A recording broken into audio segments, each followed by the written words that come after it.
Sonia Gandhi Congress party అధ్యక్షురాలు, మేనకా గాంధీ భారతీయ జనతా పార్టీలో, మంత్రి. వరుణ్ గాంధీ అక్కడ ఉంటాడు, రాహుల్ గాంధీ ఇక్కడ ఉంటాడు. అంటే దాన్ని క్వశ్చన్ చేయాల్సిన అవసరం లేదు మీరు అంటున్నా.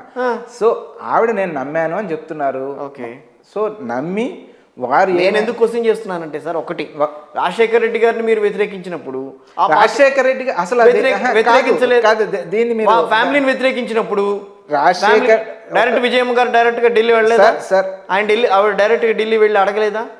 ఒక కేసుల విషయంలో వెళ్ళి మాట్లాడలేదా? ఒక నిమిషం సార్, రాజశేఖర్ రెడ్డి గారిని కాంగ్రెస్ పార్టీ ఏ రోజు వ్యతిరేకించలేదు. ఆయన ఏది అడిగితే అది కాంగ్రెస్ పార్టీ ఒప్పుకుంది. Point number 1.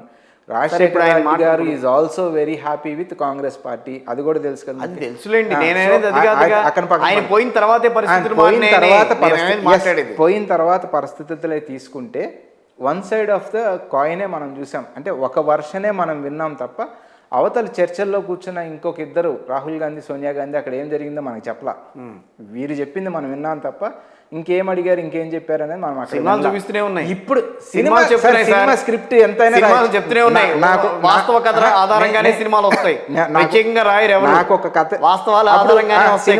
సినిమా ఉంది కదా, సినిమా చెప్పారు, కోట్ చేశారు కదా. మరి ఆ పాత్ర క్యారెక్టర్ లో శర్మిలం ఏమైపోయిందండి, ఆమె పాత్ర ఏమైపోయిందండి, అదే స్క్రిప్ట్. కిషోర్ గారు స్క్రిప్ట్ అలాగే ఉంటది.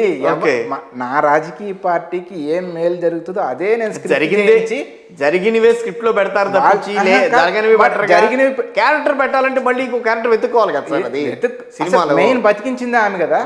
ఆ రోజు వైఎస్ఆర్సీపీని జగన్మోహన్ రెడ్డి గారు జైల్లో ఉంటే వైఎస్ఆర్సీపీని బతికి 3200 కిలోమీటర్లు ఒక ఆడ మనిషి పాదయాత్ర చేయడం సామాన్యమైన విషయమా? మరి బతికిచ్చింది ఆవిడే కదా ఆ పార్టీని. పాదయాత్ర బతికిచ్చిందనంటే నేను సోనియా గాంధీ దగ్గరికి వెళ్ళామని మాట్లాడారేమో, ఆ విషయం అన్న చెప్తానేమో అనుకుంటాను. సో అంత కష్టపడ్డారు కదా. సో మరి ఆ యాత్రలో ఈవిడ యాత్ర కూడా ఉంది కదా. ఆ యాత్రలో ఈవిడ యాత్రను కూడా చూపించకుండా స్క్రిప్ట్ పక్కకి నెట్టారు అంటేనే అది స్క్రిప్టెడ్ అనేది మనం అర్థం చేసుకోవాలి అంటున్నాను.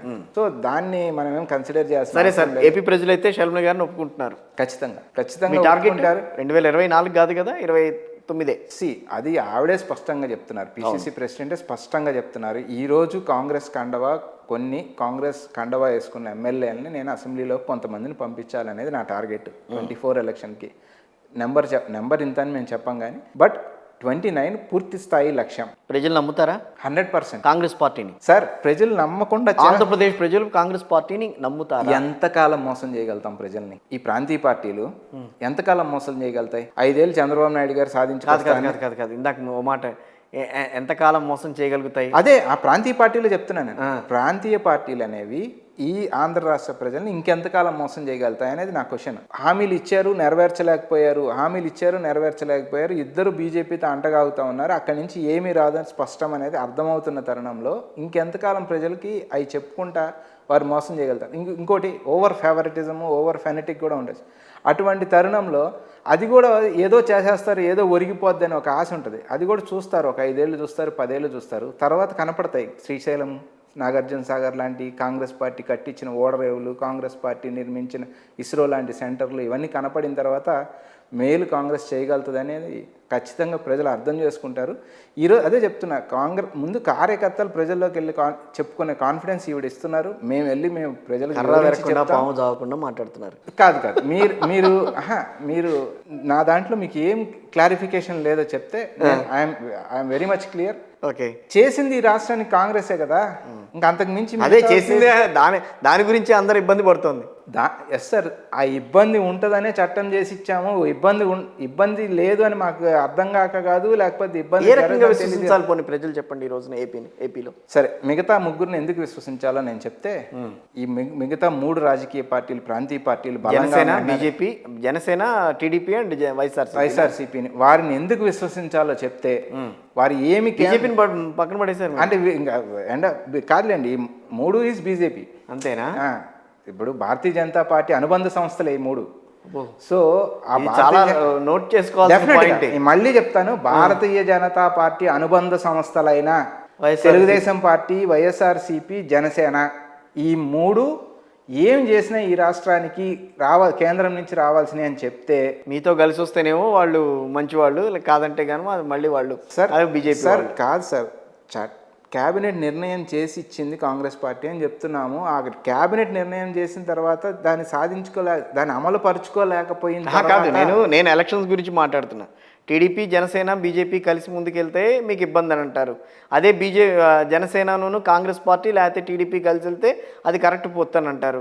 లేకపోతే కాంగ్రెస్ పార్టీ జనసేనతో కలిసి వెళ్తే కరెక్ట్ పోతానంటారు. మేమేమి నా కోసమో లేకపోతే పార్టీ కోసమో ఇట్లా రమ్మనట్లా, ఇక్కడ క్లియర్గా మీ ముందు పెడుతున్నాం. ఈ రాష్ట్రం ఇందువల్ల నష్టపోతుందయ్యా, దుర్మార్గులారా రండి, ఈ రాష్ట్రాన్ని బాగు చేసుకోవాల్సిన అవసరం ఉంది.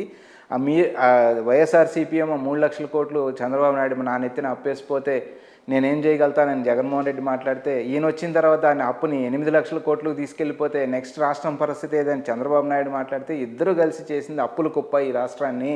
అట్లా కాదు, మనకి ఈ బెనిఫిట్స్ వస్తే రాష్ట్రం బాగుపడుతుంది అని స్పష్టంగా చెప్తున్న తరుణంలో మమ్మల్ని అందలాలు ఎక్కించడానికి రమ్మనట్లా, మా పార్టీకి ప్రయోజనం చేయడానికి రమ్మనట్లా, ఆంధ్ర రాష్ట్ర ప్రయోజనాలు తాకట్టు పెట్టబడుతున్నాయి, దానికోసం రమ్మంటున్నాము, కళ్ళు తెరవమంటున్నాము. సో దానికోసం ఆంధ్ర రాష్ట్ర ప్రజల ప్రయోజనాలు మాకేం అవసరం లేదు. భారతీయ జనతా పార్టీ కాళ్ళ దగ్గర మేము ఊడిగం చేసుకొని అధికారంలో ఉండటమే మాకు పరమావధి, అధికారమే ఉండటమే మా లక్ష్యం అనే తరుణం పోతా ఉంటే అప్పుడు ప్రజల్ని ఎంతకాలం ఇంకా విషయాలు మోసపరచగలుగుతారు? ఈ 5 ఏళ్ళు చూసారు, ఇంకొక 5 ఏళ్ళు చూసారు, ఇంకొక 5 ఏళ్ళు చూస్తారేమో మహా చూస్తే. తర్వాత అయినా బిడ్డల భవిష్యత్తు ఏమి, ఉద్యోగాలు ఏమి అని ఆలోచించరా? అప్పుడు రారా? ఖచ్చితంగా వస్తారు. అది మా కాన్ఫిడెన్స్. కాంగ్రెస్ పార్టీకి టీడీపీ జనసేన వస్తే మంచిదా లేకపోతే వైఎస్ఆర్సీపీ వస్తే మంచిదా? ఇప్పుడున్న తరుణంలో డెఫినెట్గా మాకు మేము బలం చేకూర్చుకొని మా కాళ్ళ అది వదిలేండి, 24 వదిలేద్దాం.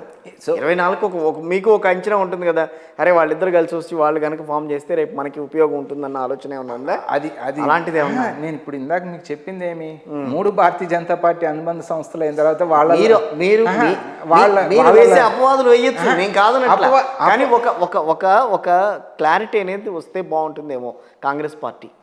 Congress party is very clear. Congress party ఎవరు వచ్చినా మాకు ఒకటే, మేము మాత్రం ఎదగాలి. వాళ్ళ ముగ్గురులో ఈ రోజున్న రాజకీయ పరిస్థితుల్లో ఎవరు వద్దు, రాజకీయంగా వద్దు, మాట్లాడద్దు పోనీ ఆ విషయంలో. పోనీ మన కంటి ముందు కనపడుతున్న పరిస్థితులు ఏ పరిస్థితి అని మీరు చెప్పంటే పోనీ ఆ పదం చెప్తా. మన కంటి ముందు కనపడుతున్న పరిస్థితుల్లో ఆ ముగ్గురులో ఎవరు వచ్చినా సరే రాష్ట్రానికి వనగూరేది ఏమీ ఉండదు. కాంగ్రెస్ పార్టీ తనందరూ తన అధికారంలోకి వస్తేనే సరే. ఇప్పుడు రామకృష్ణ గారు, ఇప్పుడు మహా అయితే 2 నెలలు ఉన్నాయి సార్. 2 నెలల ముందు 3 నెలల ముందు మీరు షర్మిల గారిని తెచ్చుకున్నారు, ఓకే కాదనట్లా. సో ఇప్పటికిప్పుడు మీరు అధికారంలోకి రావటం అంటే కాదు. బట్ మీకంటూ ఒక అవగాహనకు వస్తారు కదా, టీడీపీ జనసేన అధికారంలోకి వస్తే రేపు మనకి కొంచెం ఈజీ అవుతుంది, మళ్ళీ వైఎస్ఆర్ కాంగ్రెస్ పార్టీ వస్తే మనకి కొంచెం కష్టము, లేకపోతే మళ్ళీ మనం కొంచెం గట్టిగా ప్రయత్నం చేయాల్సిన అవసరం ఉంది, మన క్యాడర్ని పెంచుకోవాలని అంటే, అలాంటి ఆలోచన గురించి నేను మాట్లాడుతున్నాను. అలాంటి ఆలోచన మాకేం లేదు సార్. అంటే ఇంకా అంత ఎంతో చెప్తాను, చెప్పండి. అంతో భారతీయ జనతా పార్టీ ఆ రకంగా చూస్తోంది. తెలుగుదేశం పార్టీని చంపేస్తే మనం అంటే ఆ రకమైన రాజకీయం ఈ రోజు దేశవ్యాప్తంగా జరుగుతోంది. ఏకనాథ్ షిండేలు చెప్తున్నా, మీరు టీడీపీ జనసేన ఒప్పుకుంటారా, వైఎస్ఆర్సీపీ అధికారంలోకి వస్తే ఒప్పుకుంటారా? స్ట్రైట్ గా ఆన్సర్ చెప్తున్నా. దేశంలో ఈ రోజు ఏకనాథ్ షిండేలను తయారు చేస్తా ఉంది భారతీయ జనతా పార్టీ. అటువంటి ఆలోచన కాంగ్రెస్ పార్టీకి లేనే లేదు. మా అంతటిగా మేము ఎదగాలనేది మా లక్ష్యం. అంత ఇంత లెవెల్ నుంచి రావాలి సార్. వస్తాం సార్. అది రావాలి అని అంటే మీకు అడ్డు తగలకుండా ఉండాలి అంటే ఏ పార్టీ వస్తే బాగుంటుంది అని మీరు అనుకుంటున్నారా అన్న? అది మీరు బయట చెప్పట్లా. మేము వస్తే మాకు బాగుంటుంది తప్ప ఎవరో ఎల్లయ్యో పుల్లయ్యో వస్తే మాకెందుకు? మీరు ఇప్పుడు రాలేరు కదా, 24లో మీరు రాలేరు. రావటానికి ఏం చేయాలో ఆ పని చేస్తున్నాం, రావటానికి ఏం చేయాలో అది కష్టపడతాం, రావటానికి ప్రజలే దారి చూపిస్తారు. ఈసారి వాళ్ళు చేసిన మోసాలకు ఎంత ఏదో డిసైడ్ అవ్వండి. మీరు వీళ్ళకన్నా ఇద్దాం, మనం వెళ్తా ఉన్నాం, మనం వీళ్ళైతే బాగుంటుందని డిసైడ్ అవ్వండి. వద్దు అరే మళ్ళీ మీరు మీ మైండ్ లో వేరే ఏముందో నాకు తెలియదు. నా మైండ్ లో ఏం లేదు. నేను అనేది కాంగ్రెస్ పార్టీ రామకృష్ణ గారు, కాంగ్రెస్ పార్టీ అనేది రావాలి, okay well and good, okay కాదనుకుందాం.